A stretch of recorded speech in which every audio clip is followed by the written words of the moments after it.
Bom, gente, vamos para mais um vídeo desse canal. Eu quero agradecer muito o carinho de vocês e o apoio que eu estou recebendo.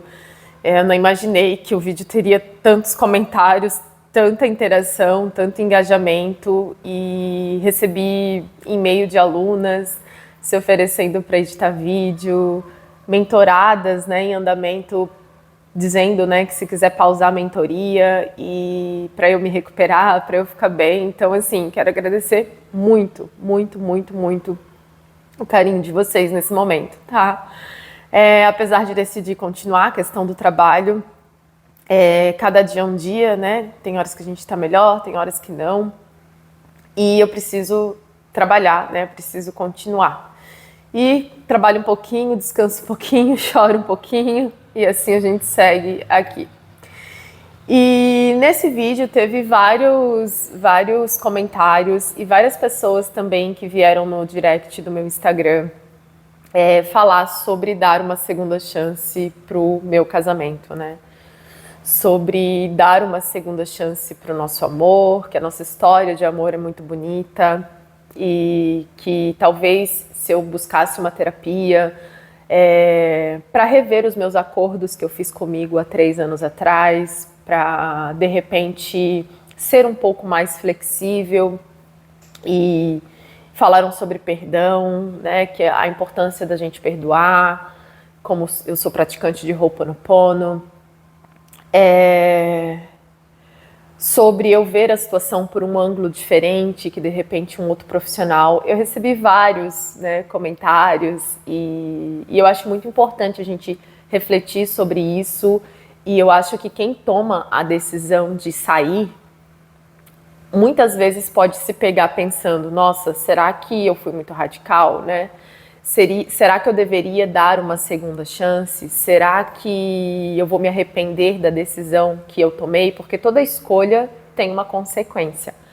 E às vezes é tarde demais para se arrepender. Então, por isso, a gente tem que pensar muito no que a gente escolhe para a nossa vida, né? Naquilo que a gente faz para a nossa vida. E eu escolhi falar sobre isso com vocês, sobre segunda chance, sobre o nosso amor e a nossa história, que realmente é muito bonita, e que realmente tem muito amor, e o que eu penso sobre isso. Eu não quero ficar visitando muito passado, porque eu acho que passado foi feito para passar. Mas não tem como eu falar de segunda chance sem trazer a nossa história no contexto, né? Então, quando a gente tinha por volta ali dos nossos 20 e poucos anos, foi quando eu conheci o Alex. Aliás, né, 19, porque eu tinha saído de um relacionamento de 6 anos, eu comecei a namorar muito nova. 19 para 20 eu conheci o Alex, eu morava sozinha, eu não saí de casa para casar, eu saí de casa para morar sozinha. Acho que a independência sempre foi uma coisa muito importante para mim. Eu lembro que eu trabalhava no supermercado e eu morava numa kitnet sozinha, pagava aluguel e tal. E aí a gente começou e a gente estava numa fase ali, né, que é aquela vida, né, de curtição, samba e tal. E eu sempre tive esse problema, que quando eu fico com alguém, eu já me apaixono. No outro dia eu já penso se vai vir a mensagem do bom dia, no outro dia eu já fico pensando quando que a pessoa vai me pedir em namoro. E eu sinto que eu era assim por conta dessas feridas de abandono, feridas de rejeição, que eu só pude olhar para elas depois do autoconhecimento. Mas lá naquela minha fase, hoje eu tenho 41 anos, né? Lá nos meus 20 anos, eu tava com essas feridas todas ali, aberta, vibrando e me relacionando a partir desses lugares, dessa carência e por aí vai. E a gente começou a ficar, e sempre tinha uma questão com mentira, sempre tinha uma questão com mulher e tal, mas a gente tinha uma conexão assim que eu não sei, eu não sentia isso com ninguém e eu não acredito que ele sentia isso com outras pessoas. E eu acho que aquela nossa história lá dos 19, 20, 21 anos, a gente era muito imaturo. A gente fazia parte de uma bolha e a gente só fazia parte dessa bolha porque a gente era também daquela forma. Então, a gente fazia parte, né, dessa bolha onde a gente não tinha valores, né? A vida era um oba-oba. E em determinado momento a gente foi morar juntos, eu e o Alex. A gente não tinha nossa filha que faleceu ainda, a Alexia. E quando a gente foi morar juntos. Opa! Voltei, pensei que era ele. Ai meu Deus, que medo. Ai, ai, eu não tô pronta. Mas era uma encomenda que ele comprou pro filhote dele. E depois tem que ver agora como que eu vou entregar isso. Talvez eu mande pelo correio. Acho que é melhor. Bom, e nesse momento, né, que a gente... Eu nem sei onde é que eu tava, mas eu acho que eu falei que a gente decidiu morar juntos, né? Teve um momento dessa nossa história de fica, e mente, e coisa, e mulherada, e coisa arada, a gente decidiu ficar juntos. A gente não tinha nossa filha ainda. E eu fui chamada num negócio da prefeitura para instalar, para fazer uma estação digital, um projeto de internet num bairro da cidade, né? Para as crianças ter contato com o computador e por aí vai. E eu fui chamada para ser coordenadora desse projeto. E para esse projeto tinha sido aprovado pelo Banco do Brasil e eu precisaria viajar para Brasília para ficar 7 dias em Brasília fazendo curso lá para poder implantar esse ambiente de informática para as pessoas carentes. E foi lá também que eu conheci o blog, né? O tal do blog, que eu tinha um blog que eu escrevia. E aí ele super me apoiou, o Alex sempre me apoiou muito, assim, nos sonhos, nas minhas coisas e tal. E eu fui para Brasília. E como ele ficou, né, eu incentivei ele a sair, porque, tipo assim, eu tava num projeto, fazendo um projeto, mas ia ter um samba, acho que era na Marejada, eu falei, vai, né, vai pro samba e tal. Só que eu falei para ele ir com o Fernando e com a Vanessa, que era um casal de amigos nossos que estavam sempre com a gente. Então eu falei, vai com o Fernando, vai com a Vanessa e tal. E aí foi a primeira mentira que eu não soube lá. Ele acabou indo, mas acabou indo com outros amigos e não com aquele casal que a gente sempre andava. Isso eu descobri quando eu cheguei. E aí passou 7 dias, né? Ele falou que tinha ido pro tal do samba e tal. E aí eu tava lá, a gente se falava todos os dias, mas eu senti que tinha alguma coisa diferente. Pra mim, a gente tava super bem. E aí eu acho que foi um padrão, né? Que acabou se repetindo de novo. Eu tava super bem. Vou cortar esse cabelo. E quando eu tava voltando de viagem, né, uma amiga minha na época falou assim, tá tudo bem? Eu falei, tá. Ela disse, não, porque tem a fulana de tal que tá dizendo pra todo mundo que foi pra tua casa e dormiu com teu marido. Aí eu falei, sério, tipo, não fazia sentido, sabe? Aí ela assim, ela tá falando pra todo mundo que foi pra tua casa e dormiu com teu marido. Aí eu falei assim, tá. Quando eu cheguei em Santa Catarina, né, de Brasília, eu fui perguntar para a mulher que morava embaixo se ela tinha visto alguém diferente aqui. Ela disse que não tinha visto ninguém. E quando eu entrei na porta, assim, ele estava tomando banho. Tipo, ouvi o barulho do chuveiro e entrei, aí abriu o box, a gente se cumprimentou e tudo e tal. E aí eu perguntei assim, tá tudo bem? Ele assim, tudo, né? Que saudade e tal, já tô saindo do banho. E eu perguntei, teve alguém aqui nesses dias? Aí ele assim, não, por quê? Eu disse, não, só pra saber. Ele assim, não veio ninguém aqui. Aí eu perguntei, fui lá e falei por quê, né? Falei, olha, porque a fulana de tal disse que teve aqui enquanto eu estava viajando. Aí ele assim, não, ela não teve aqui. Aí eu falei assim, e agora, né? Quem é que tá mentindo nessa história? Porque tu disse que ela não veio aqui, ela disse que veio aqui. Vamos lá na casa dela pra ver qual dos dois tá mentindo? Aí ele olhou pra mim e falou, vamos. Cara, quando ele falou vamos, eu pensei assim, ela tá querendo acabar com o meu casamento. Ela tá querendo, tipo, destruir meu casamento. Porque se ele realmente, né, se ela realmente não tivesse ido lá, ele jamais ia dizer vamos. E aí eu falei, beleza, então vamos amanhã na casa dela. E em nenhum momento ele tinha dito que ela tinha ido lá. E eu, Daniela, não sou flor que se cheire. E também numa fase muito diferente do que eu sou hoje, muito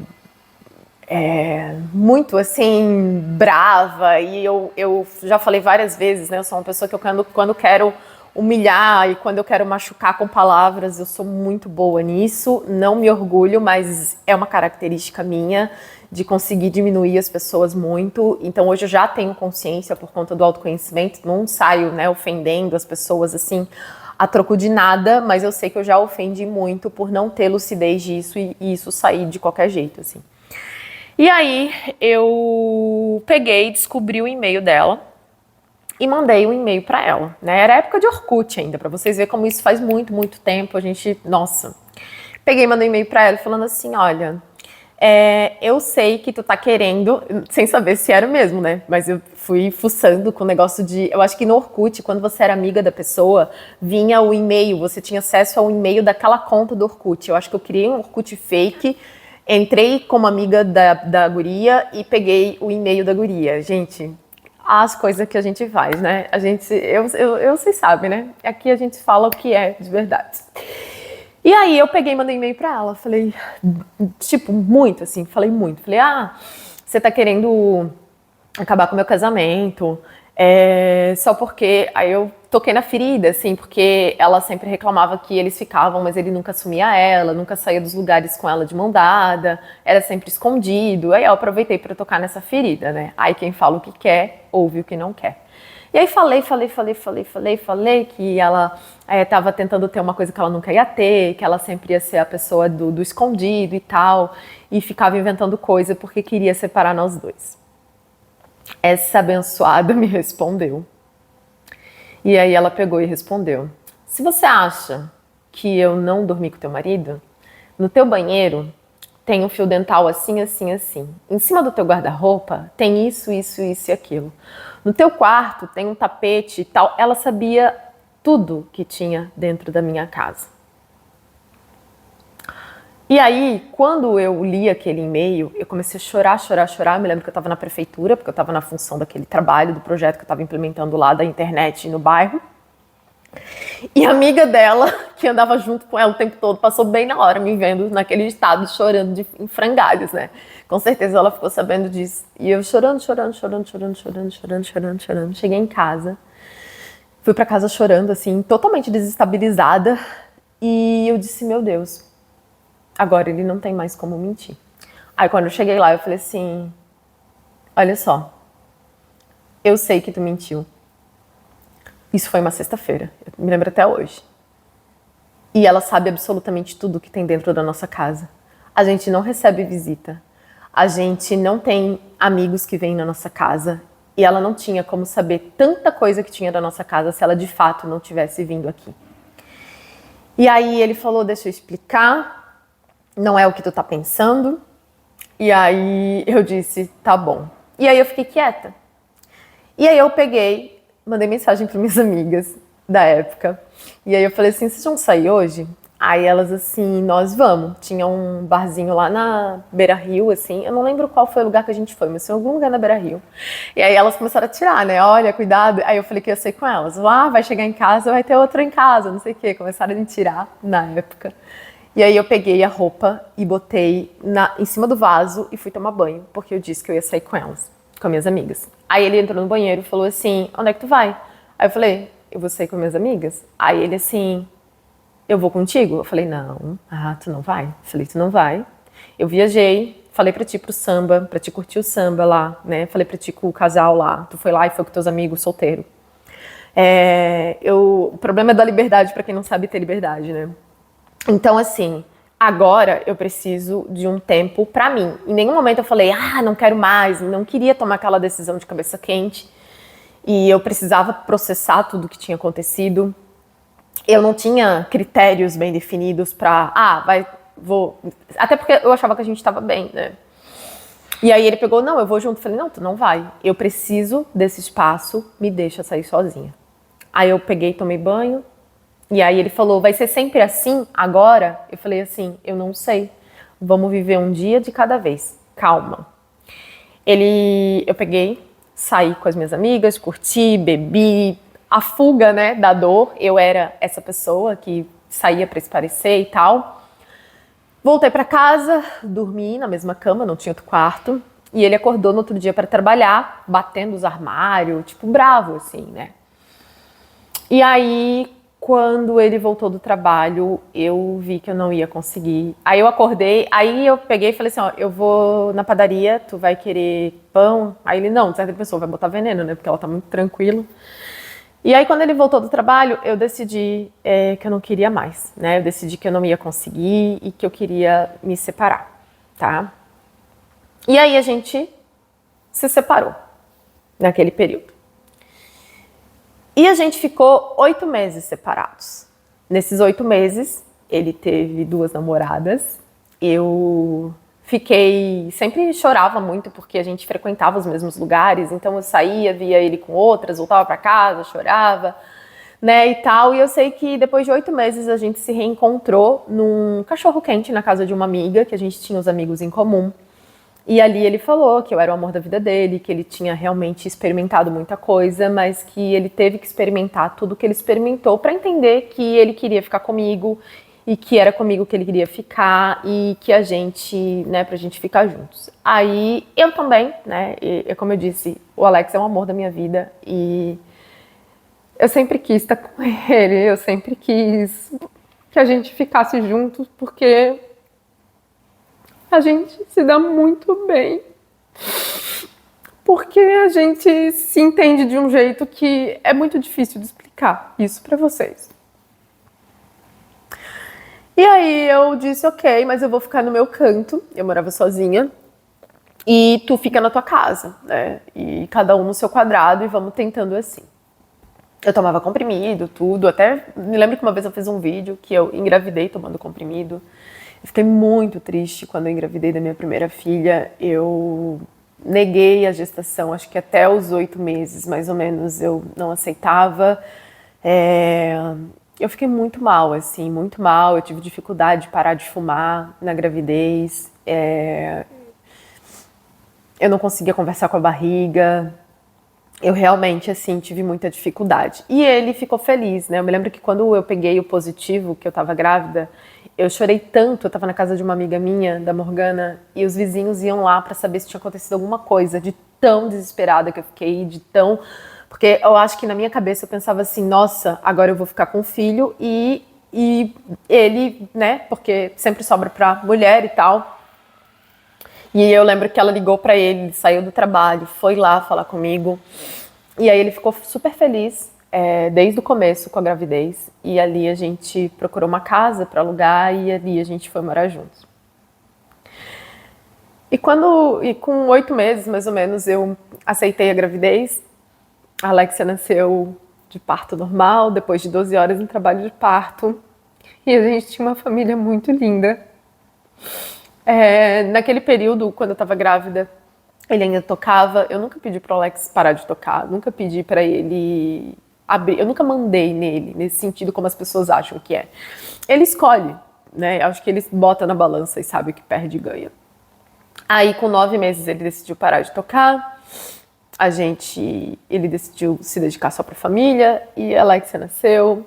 A gente contava histórias pra ela dormir, a gente tentava botar ela no berço pra ela dormir. Eu me lembro que eu já tinha essa coisa empreendedora, eu me lembro dele ficar cuidando dela para eu ir para São Paulo 2 dias buscar bolsa, relógio e bugiganga que eu vendia como sacoleira. Ele que cuidou dela, ele cuidava dela para eu fazer faculdade, eu fazia psicologia presencial de manhã e tinha muitos livros para ler.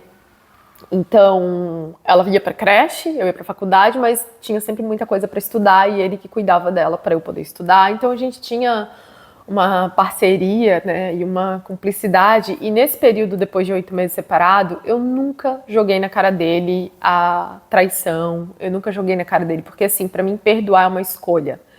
E se a gente escolhe perdoar e ficar trazendo aquele passado nunca vai passar, porque se ele tá na boca, se ele tá nos olhos, ele é presente. Então, quando ele veio com o discurso de, olha, eu experimentei muita coisa e vi que é contigo que eu quero ficar, eu acreditei naquilo, sabe? E ali a gente criou uma nova história, uma nova vida.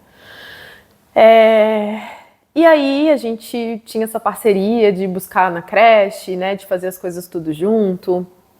Eles tinham, os dois, né, o Alex e a Alexia, eles tinham uma conexão também de outra vida, assim. Eu nem sei explicar, assim. E ele era um paizão, um maridão, enfim. E aí aconteceu, né, que com 11 meses, eu já contei aqui, a nossa filha faleceu. E foi muito rápido. Ela se internou na sexta. E no domingo a gente recebeu a notícia para ir pro hospital, porque ela já estava na UTI no sábado, de que ela tinha, né? Não recebeu uma notícia por telefone, né? Pediu pra gente ir até o hospital e no hospital a gente recebeu a notícia que ela tinha falecido. Isso foi no dia 20 de janeiro de 2008. Faz muito tempo, né? E ali eu fiquei muito mal, assim, porque ali eu que não queria ter filhos, assim, quando ela nasceu, eu falei, nossa, eu quero ter 5 filhos. Eu falei, eu quero ter 5 filhos porque eu tinha gostado muito de ser mãe. E da família que a gente tinha construído junto, sabe? E aí ela faleceu, já tem vídeo aqui, eu fiquei mal, surtei, cogitaram me internar, fiz tratamento no CAPS, individual, em grupo. Eu não tive tempo para ver a dor dele, porque eu acho que as pessoas ficavam muito na função de mim, assim, eu fiquei muito fora, eu via ela, eu engatinhava atrás dela, eu tinha alucinações, hora eu achava que eu estava bem, saía, ia pro pagode, mesmo depois assim que ela faleceu, aí eu surtava, dava dinheiro na rua para as pessoas, dormi na calçada. Então foi um período muito desafiador e ele estava ali o tempo todo. Eu acho que ele deixou a dor dele de lado para me ajudar a me recuperar com a morte da nossa filha. Ele teve um episódio de tuberculose e eu insisti muito, senão ele tinha morrido em casa também, para levar ele no hospital. Aí a gente foi pro hospital, ele estava com água no pulmão. Aí assim que ela morreu, teve esse episódio de eu estar no hospital com ele também. Então foram momentos muito difíceis, assim. E a gente estava construindo a nossa casa lá, né, no terreno da mãe dele e tal. E aí, passou uns 6 meses da morte dela, mais ou menos, acho que foi em agosto. Ele, assim, tipo, saiu do trabalho, eu também não estava naquele movimento frenético. E aí a gente estava planejando o nosso casamento, eu já mostrei para vocês o convite, agora não tenho mais porque eu já desapeguei dele, né? Já joguei fora, a gente tinha ele aqui ainda. Mas a sensação que eu tinha é que meio que eu ia casar sozinha, assim. Então eu aparecia muito empolgada com as coisas do casamento, a decoração, a churrascaria, tudo. E não sei, assim, eu não via muita motivação nele de que queria casar, assim. Sabe quando você sente que tá planejando um negócio e que... Esses dias eu vi um vídeo no Instagram que era o aniversário, era o chá de bebê e o cara todo sério, assim, a mulher toda empolgada e ele, tipo, como se não quisesse estar ali, acaba logo isso, assim. Então era um pouco disso que eu sentia quando a gente estava no processo de casamento, assim. A gente decidiu manter ali, a gente ia casar em setembro. E eu tava correndo atrás dos rolês do casamento e tava também na obra da casa e tal, até que eu me sentia, digo, cara, eu acho que eu vou, né, eu comigo, assim, nas minhas reflexões, falei, nossa, eu acho que eu vou casar sozinha, eu acho que ele não quer casar e eu acho que ele não tá afim mais de continuar. E aí eu peguei e falei pra ele que eu precisava que os dois quisessem, né? E que eu não sentia isso dele e que dessa forma eu não queria mais, que eu queria me separar. E aí ele falou assim, e os convidados, e a festa? Eu falei, eu entro em contato, aviso que teve, né, um contratempo e que não vai ter mais casamento, e isso é o de menos, porque o que adianta, né? Casar, fazer uma festa para estar infeliz. Isso era o que menos importava, o dinheiro que não ia se recuperar, porque o casamento para mim não era festa, o casamento para mim era o que a gente estava vivendo, era a união de todos os dias, a parceria, a cumplicidade. O resto é status social, é vaidade. Para mim o que vale é o que se vive, né? E não necessariamente o que se mostra. E aí ele falou, tudo bem. Tá bom, então. Ele só falou isso. Tá bom, então. Aí, quando ele falou tá bom então, e ele em nenhum momento disse o que aconteceu, vamos conversar, será que, né, tipo, ele, tudo bem, tá bom. Aí eu disse, cara, eu acho que realmente eu ia casar sozinha. Acho que realmente a carência, né, as minhas feridas e de ter um registro, talvez, desse pai, era essa necessidade de querer casar. Aí ele perguntou quando, né? Eu falei, olha, eu não vou ficar aqui porque eu não tenho condição de ficar, a gente conviver e tal, né? Eu vou embora. Eu me lembro que eu até botei na justiça a questão da casa, mas aí eu não fui nas audiências, acabei deixando tudo e fui seguir minha vida, não levei um garfo. Fui embora. E antes de eu ir embora, eu peguei uma conversa dele já combinando com outra pessoa para ir para lá. E aí eu pensei, ele tava com saudade, talvez, da vida dele, né, de solteiro e tal. A gente não tinha saído daquela cidade, a gente não tinha saído daquele ambiente. É muito difícil a gente mudar no ambiente que nos formou. É igual uma pessoa que querer parar de usar crack e continuar na cracolândia. Toda mudança de vida, ela exige que a gente saia daquele ambiente, daqueles hábitos, para que a gente consiga de fato mudar. É muito difícil. E geralmente quando a pessoa sai de um lugar que formou os hábitos ruins, né? Tô dando o exemplo de Cracolândia, para ela voltar naquele lugar, ela tem que estar muito recuperada, senão ela corre um grande risco de ter uma recaída, né? Então, enfim, tem uma frequência, cada ambiente tem uma energia. E aí eu fui morar sozinha, aluguei um apartamento de um quarto, recomecei ali e tal. Aí passei momentos tristes, né? Porque eu acho que os homens eles vão pra frente mais rápido. No vlog passado eu terminei o vlog chorando porque ele veio buscar minhas filhas, estava já todo arrumado, todo com som alto. Eu falei, porra, eu tô aqui que eu nem arrumei o cabelo, não consigo hidratar o cabelo, não consigo, sabe, só sair do sofá para arrumar a casa, porque como vocês viram, minhas filhas estavam ali junto comigo, mas no domingo eu já voltei para cá, e aí quando eu vi ele, tipo, já tava bem, foi a mesma coisa que aconteceu lá atrás, né? E aí ele foi, aí, né, eu saía, via ele com outra pessoa, ficava com outra pessoa, e eu seguia a vida, daí namorei depois com outro rapaz, e aí dali a gente seguiu cada um seu caminho, né? A gente ficou 14 anos separados. E aí corta para esse momento que a gente se reencontrou, né? Depois de eu já estar no autoconhecimento, depois de eu já ter mais de 10 anos que eu tinha saído do ambiente que a gente tinha se encontrado, tido a nossa filha e tudo aí, por aí vai, a gente se reencontrou. E quando a gente se reencontrou, a gente se apresentou de novo, né? E contou aonde cada um estava e o que cada um estava fazendo e como cada um vivia. E eu pude dizer o que era importante para mim, coisa que lá atrás eu nem tinha esses filtros de autoconhecimento, do que eu preciso para ser feliz, do que eu consigo, do que eu não consigo, do que é aceitável, do que é inegociável. E eu acho que o autoconhecimento, ele só serve para a gente construir uma vida que seja gostosa de acordar todos os dias, quando a gente entende quem a gente é, quais são as nossas necessidades, o que a gente consegue lidar e o que a gente não consegue. E também a gente entender que para cada pessoa é diferente. Então tem pessoas que vão viver relacionamentos abertos e elas conseguem lidar com isso e para elas tá tudo bem. Não passa por cima de coisas que são primordiais. Então não é sobre uma regra que serve para todo mundo. Autoconhecimento é justamente sobre isso. É você viver num meio onde a gente aprende um monte de coisas e passar por um filtro interno dessas coisas. Isso aqui cabe para mim, não. Isso aqui não cabe. Isso aqui cabe, isso aqui não cabe.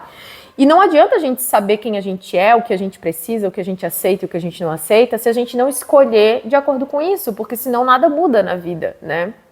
Então, quando a gente se reencontrou, eu me apresentei de novo, e ele estava na mesma casa que a gente separou, casou, teve nossa filha. Ele estava, né, tocando ainda na noite, como eu disse para vocês. Ele já queria sair, como ele disse, eu queria mudar de vida, não queria mais, só que eu não sabia como fazer.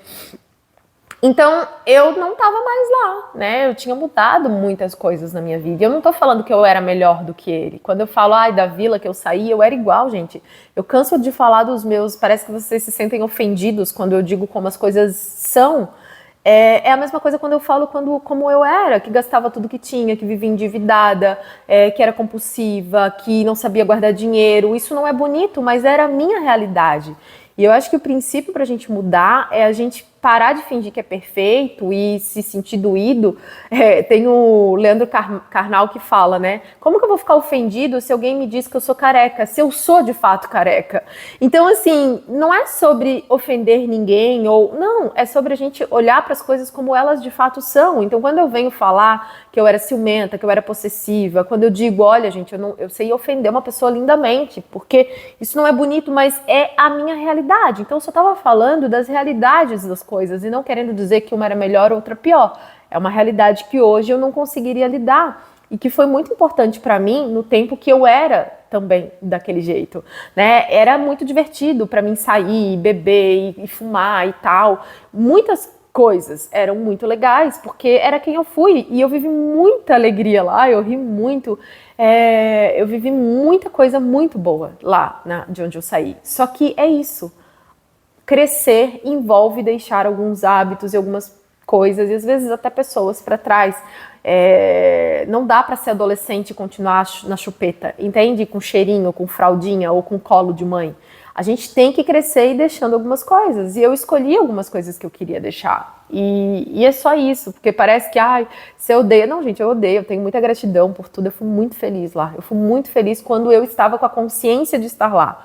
Quando a minha consciência se expandiu, né, uma mente que uma vez abre e nunca volta ao normal, é igual a caverna de Platão, você sai da caverna, você volta dizendo para os outros que tem luz lá fora. E as pessoas, né, então...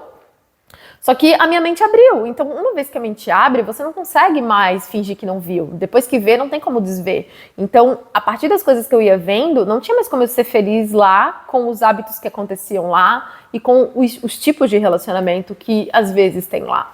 Então, eu tenho uma escolha. Ou eu me dobro para fingir que não vi, que dá para escolher e vivo lá daquele jeito, ou eu saio e deixo para trás um ambiente, né, que não conversa mais, é só isso.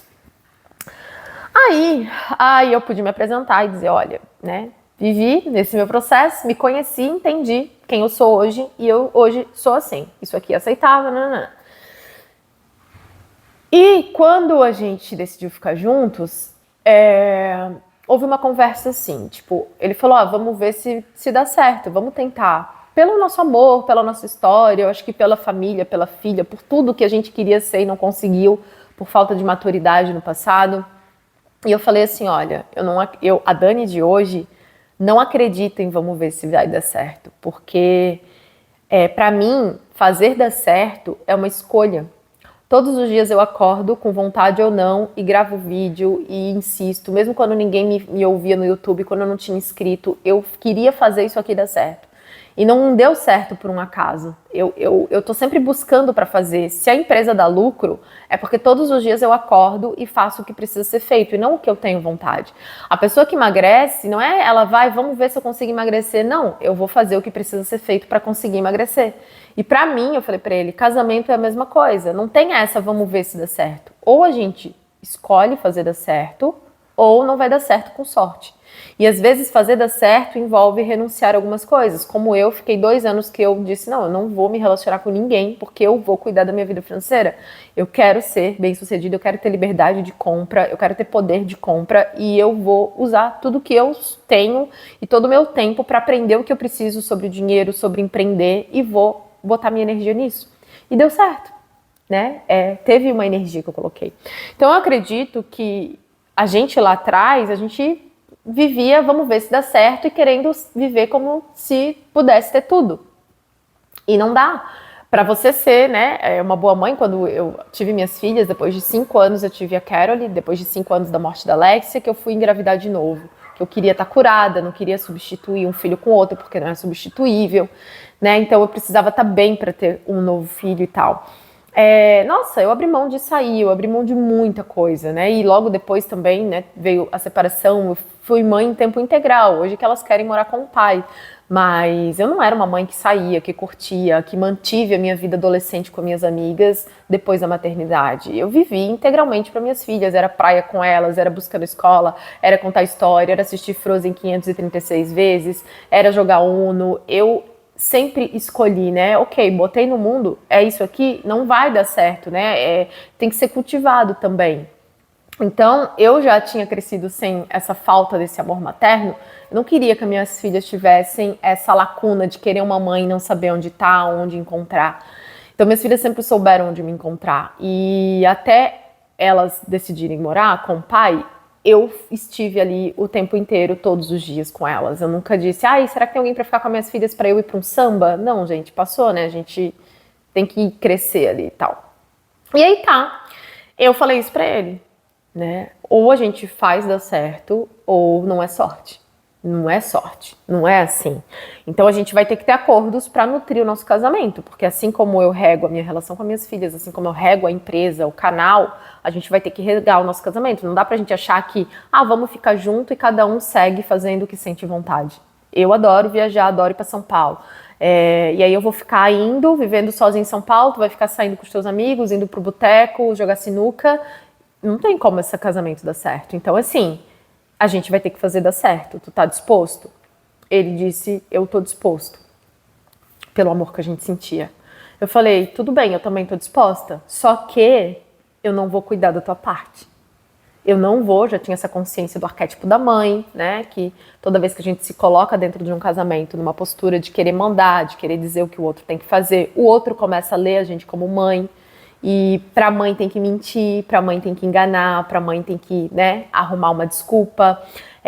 Com a mãe é chato passar o final de semana, nem o filho quer passar o final de semana inteiro com a mãe. A mãe quer passar com o filho, mas o filho não quer passar com a mãe.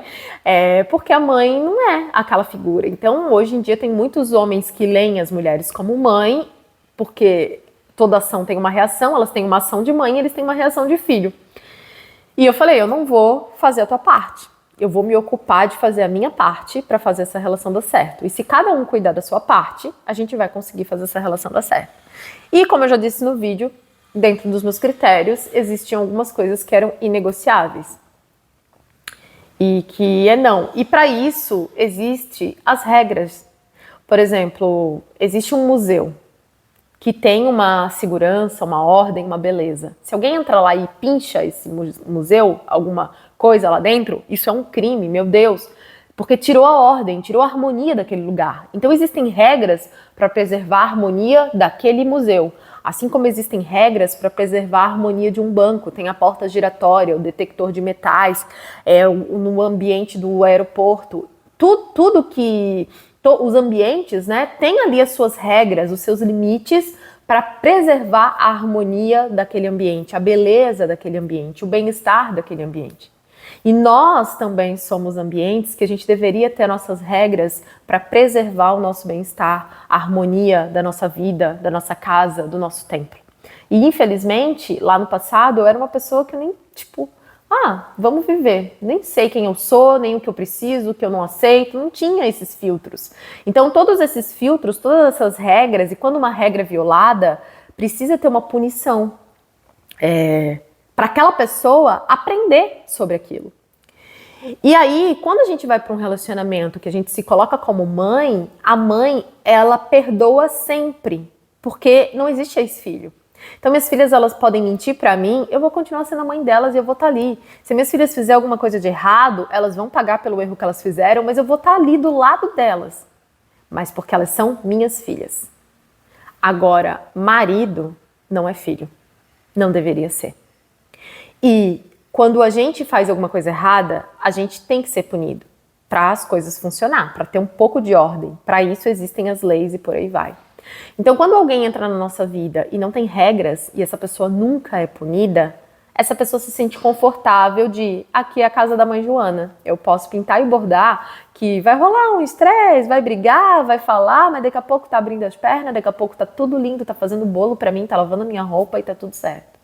Então, desde que eu entrei no autoconhecimento e entendi essas questões arquetípicas, eu sabia que se um dia o Alex errasse de novo, ele teria que responder por aquilo que ele tinha feito. Porque se eu escolho passar por cima de um erro dele, ele não foi punido, ele cometeu um erro, ele continuou vivendo o melhor, e quem vai ser punida? Eu, porque eu vou ficar insegura, eu já estive num relacionamento com desconfiança e eu sei o que é você estar com uma pessoa que você nunca sabe se ela tá indo e voltando, se ela tá te respeitando lá fora, se ela tá sendo fiel a você. E é um inferno viver um relacionamento onde você não consegue confiar, porque é como se fosse... Não existe união num casamento com mentira e desconfiança.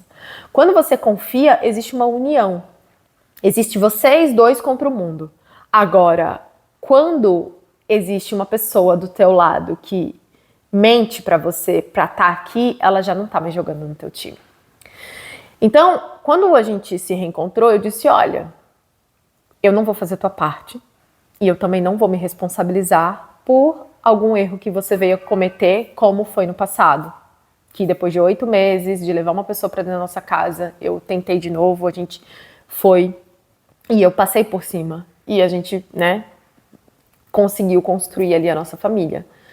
Então, dessa vez, eu curei, né, minhas feridas de abandono, de rejeição, não tenho mais medo de ficar sozinha, não tenho mais medo, não preciso receber migalhas de afeto e já me sinto confortável para cuidar de mim, né? Quando a gente está na criança ferida, a gente ainda fica buscando aquela mãe para nos nutrir, aquele pai para trazer segurança.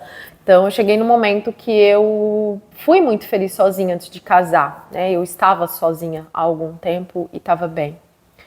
Então, eu não vou me responsabilizar. Então, se tu errar, tu vai ter que responder pelos teus erros e viver a consequência dos teus erros. Beleza? Beleza. Vamos? Vamos. Vamos fazer dar certo? Vamos. Tá bom. 5 vezes na semana a gente assistia série, mesmo com vontade de fazer outras coisas, a gente tinha as nossas séries que a gente assistia junto. A gente ia para restaurante, a gente ia para o cinema, a gente jogava War, jogava Banco Imobiliário. A gente tinha esses momentos de nutrição mesmo da família. Não era um casamento de status, de uma aliança, de uma festa para dizer para a sociedade que a gente está casado. Eu não gosto disso. Só que aconteceu uma questão pontual, né? Que parece uma coisa muito boba. As pessoas olharam pra mim, ai, Dani, mas ele só queria estar com os amigos. Gente, ele podia estar, ele teve outras vezes dentro do nosso casamento com os amigos dele. A questão não é estar com os amigos, a questão é, se outras vezes ele esteve com os amigos e não precisou mentir, por que dessa vez teve que mentir para estar? O que aconteceu de diferente? Não foi assim 3 anos que ele nunca via. Ele continuou. Sabe? Então, eu não vou pagar por esse erro. Ainda que eu ame muito ele. Ainda que eu fique torcendo para que em alguma vida, porque eu acredito em outras vidas, e talvez a gente seja mesmo chama gêmea e não alma gêmea, a gente vá se encontrar e ele vai ter vivido o processo dele, mas eu também tive que viver meu processo e foi muito solitário. Então, eu não vou dar uma segunda chance pro meu casamento, porque não é a segunda chance. Eu já dei mais do que 2 chances dentro dessa vida. Eu já dei terceiras chances. Eu já dei algumas chances. E aí, vira bagunça, sabe? É igual as coisas, os erros, não ser punido na sociedade. Não vai funcionar, perde respeito. Ah, posso entrar lá armado, posso entrar lá e pinchar, posso lá...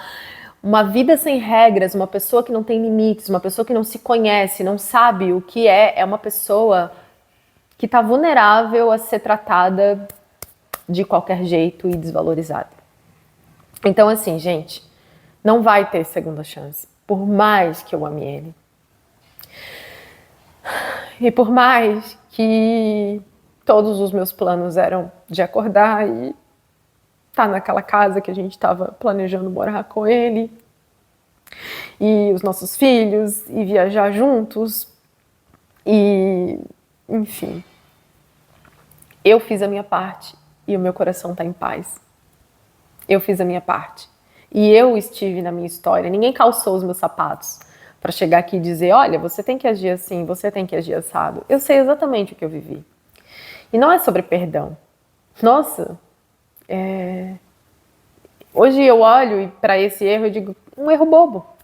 Que é bobo, uma mentira boba, talvez, né?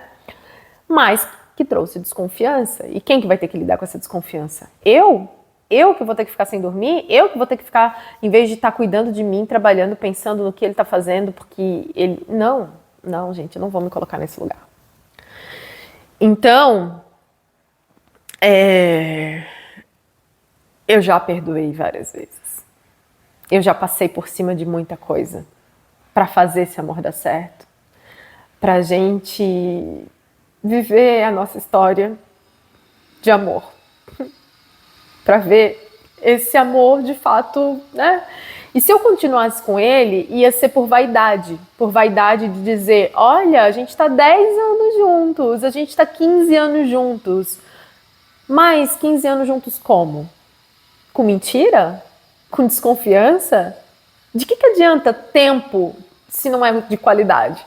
Se é com briga, com desconfiança, com jogar na cara? Pra mim não vale de nada. Pra mim é status, é aparência. E eu não vou dizer pra vocês que eu não sinto vergonha de vir aqui e dizer que o meu casamento acabou. Eu senti muita vergonha de vir aqui falar.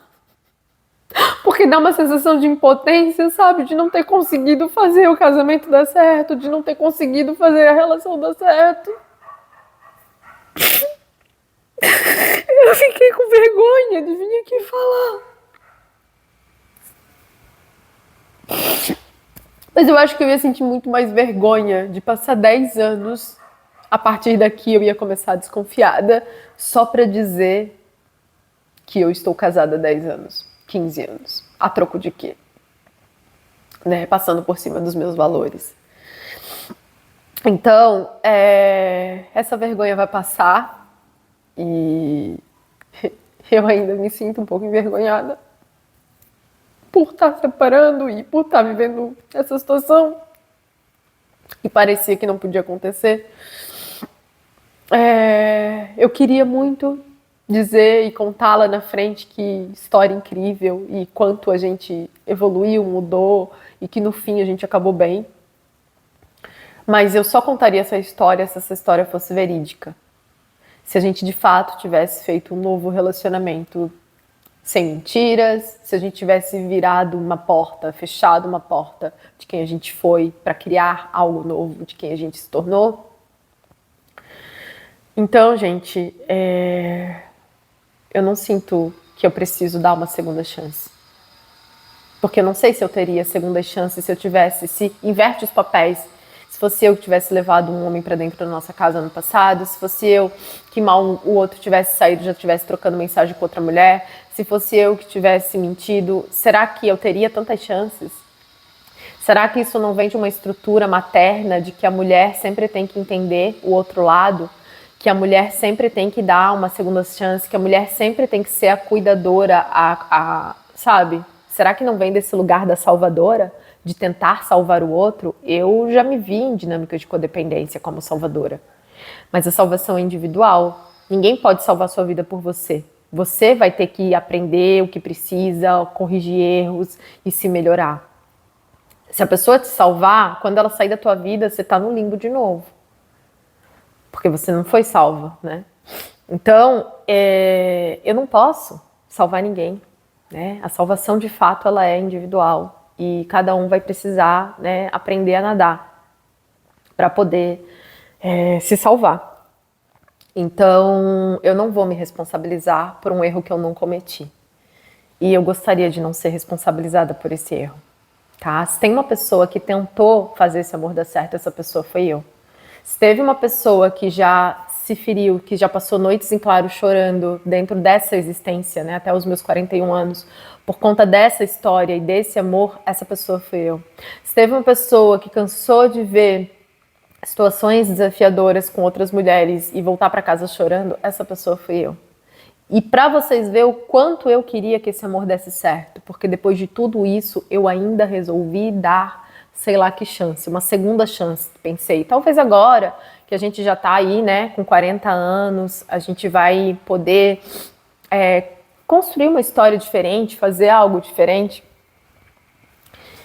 E talvez agora, com mais maturidade, eu também com as minhas feridas de abandono, de rejeição bem resolvidas, agora eu com a minha língua mais controlada, que não preciso diminuir ninguém, nem ofender ninguém, nem esbravejar com ninguém, talvez agora a gente possa dar certo. E eu dei mais uma chance. Então, talvez se fosse a primeira vez, eu poderia repensar. Tipo, eu acho que precisamos, né? É um alerta, mas vamos continuar. mas não foi a primeira vez, não foi a primeira mentira. E eu não vou pagar pra ver. E eu tô em paz, apesar de muito triste, eu tô em paz. Não teve um dia que eu duvidei, tipo, devia ter pensado outra coisa, não. E eu não tenho raiva, não sinto raiva do Alex, eu quero muito que ele seja feliz, ele merece ser feliz. E o amor que eu sinto por ele, porque o amor, ele não aprisiona. Quem tenta segurar é porque talvez está querendo tapar um buraco que tá dentro e, ai, não posso viver sem essa pessoa. Às vezes a gente acha que pode salvar outra pessoa, mudar outra pessoa, amadurecer outra pessoa. Mas, e talvez se eu não tivesse tido coragem de sair lá atrás, nesses 14 anos, eu jamais teria vivido esses 3 anos com ele, o que a gente viveu, que foi muito bom. Foi muito bom. Foi muito bom o que a gente viveu. Porque ele, de fato, amadureceu um pouco, né? Mas tem questões pessoais dele que ele vai ter que lidar, que ele vai ter que olhar, que ele vai ter que resolver com ele. E se não for comigo, ele vai repetir essa história com outras mulheres, com outras pessoas que vão servir para a evolução da alma dele, para o crescimento dele. Então, eu desejo que ele fique bem.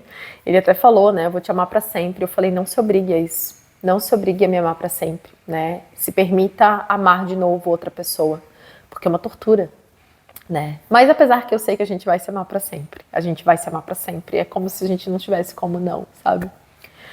Mas não mais nessa vida. Nessa vida, missão cumprida. Eu me libero de toda e qualquer obrigação que eu um dia senti que tinha com a vida do Alex, né? Eu devolvi para ele todo o poder dele, toda a responsabilidade dele de amadurecimento, de crescimento, de salvação. E eu volto para mim, para minha vida, para minha história. E agora me cuidar na medida do possível, me nutrir. Hoje nem consegui pensar o que eu vou fazer de almoço.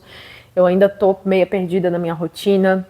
Estou fazendo um trabalho que ficou um pouco atrasado por conta desse baque emocional que eu estou vivendo agora. E, como eu disse, meu maior desafio está sendo separar o pessoal do profissional. Mas vai passar. Eu vou ficar bem. Ele... Ai, que raiva. No domingo já parecia estar bem, né? De som alto, todo arrumadinho, todo pomposo. E que bom mesmo, eu não quero que ele fique lá no canto chorando, né? Tipo, gostaria para ele, né, olhar para isso, aprender, evoluir e para não repetir de novo esse erro, né? Com outras pessoas, não mais comigo, mas com outras pessoas, para que ele pudesse desenvolver essa habilidade, né, de, enfim. Mas eu quero que ele fique bem. Eu quero que, se ele tem essa necessidade do relacionamento, da família, que ele seja feliz com outra pessoa e que ele viva essa família com outra pessoa, que ele encontre alguém que dê um voto de confiança e que ele confie, que ele desenvolva isso, né?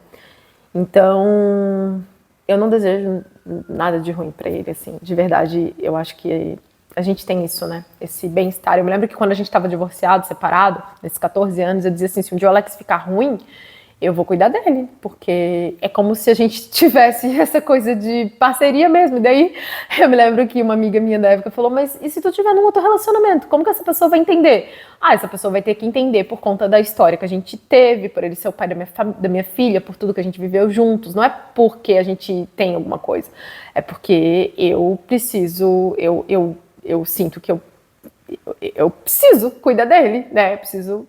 E eu falava isso e a gente tava separado. Eu me lembro que a minha filha nasceu, a Carol, e ele foi me visitar com a mulher dele, na minha casa, que eu quase morri. Então a gente tinha uma conexão de querer bem um ao outro, e essa conexão continua. Então eu não acho que ele mentiu porque ele quis me enganar, ou porque... Não, é porque tem fragmentos da alma e das questões dele que não foram curadas. Então ele agiu de uma forma inconsciente, sem pensar no que aquilo podia trazer, e não foi por maldade, né? Eu não vejo maldade no Alex. O Alex não é uma pessoa má, não é uma pessoa... né? Eu vejo uma inocência, um pouco de maturidade, um pouco de ali adolescência, né? Da resistência ali do nosso meio de sair da adolescência, de ir para a fase adulta e viver como adulto. Mas eu não vejo maldade nele, né? Eu não vejo intenção de magoar, não. E é isso, gente. Então, assim, tá aqui o meu pronunciamento sobre segunda chance ao meu casamento, tá? Não vai ter. Porque essa segunda chance já foi dada. Segunda, terceira, quarta, acho que quinta, já foi. Então, agora é seguir em frente, agradecer tudo que foi, agradecer esses 3 anos que foram maravilhosos, foi incrível que a gente viveu junto, essa cumplicidade, a parceria de todos os dias. Foi bom ver que a gente consegue fazer algo melhor do que a gente fez há mais de uma década atrás, e de fato a gente fez uma nova história.